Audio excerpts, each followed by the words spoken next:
Yeah, I mean, I'll be honest with where we're at right now and what we've done what's happened this last 3 weeks, Yeah. month. I'm as re-energized as I've ever been. We're very fortunate. The sports card market, the sports card business is not suffering as much as many others. Right. And in our instance, with all the new things that we're doing, I've got guys that are out of nowhere spending thousands with me, and it just, they got nothing better to do. right. eBay, I'm seeing some large items selling.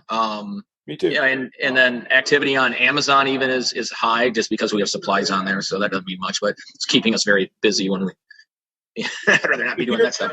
If you're an LCS and you don't have a digital presence, you're in deep trouble. Yeah. So you're epitomizing the more well-rounded dealer that's got it. If one thing's not working, or you've got other profit centers. So right. Good. Yeah. So yeah, it's I would love to for mine talk about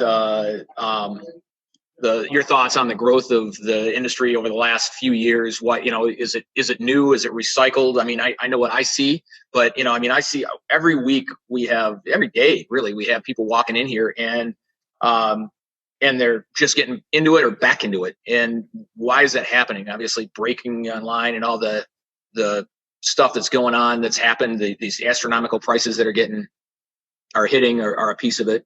But I'm curious what your read is on it, and if you liken it to anything else that's happened in the past. I mean, I can say it later, but basically the junk wax era kids grew up and got good jobs. Right.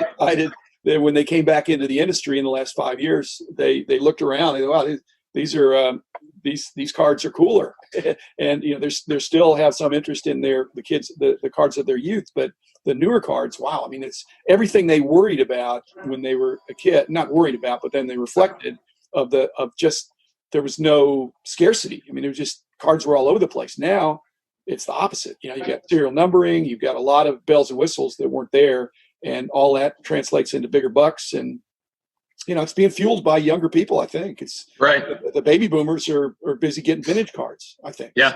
Yeah. We've seen a lot of it where, and actually just since this whole thing's happened, particularly basketball has taken this huge jump. Right. People are chasing stuff that would have been in our quarter and dollar boxes for Jordans, and they're getting them graded and they're worth, $100 for a 10, and they're very easy 10s as 10s go, so, it's amazing to see. And the other side of it is even the 88 Donrusses and 90 tops, people are coming in and they're like, oh my God, I can get this again. And they open it up and it's like a flash right back to their kid, being a kid. And actually they prefer the wax, or they prefer, getting packs and it's just, but again, I hope that is rekindling that spirit of fun, taking them back to their youth. But, we wondered where the kids went and they just were dormant. They went through that phase and now they're back, and they're back with a vengeance and with, fatter wallets.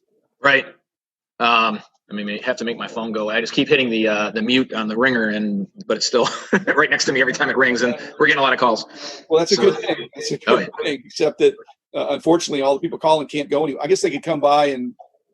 We can't do curbside even. So wow. No. We got somebody called in on us. We were doing too much of it. Michigan's really tight. Yeah. The governor is extremely tight, and I think it might even get extended in a week when it's done. So we'll see. I'm hoping that they loosen up on the curbside. Yeah, me too. Yeah. But what was I going to say?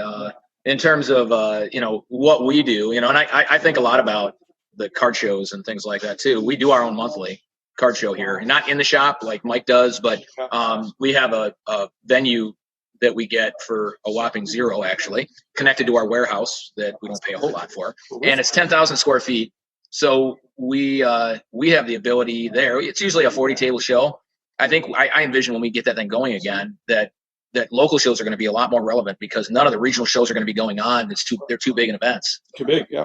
So I think the smaller shows like what Rich does, what we do, I think they're going to be a lot more attended, and I still may have an issue, with the number of people that would want to come. Usually, I don't think at a peak show where we're doing 45 tables, there's probably not more than 100 people in there at a given time.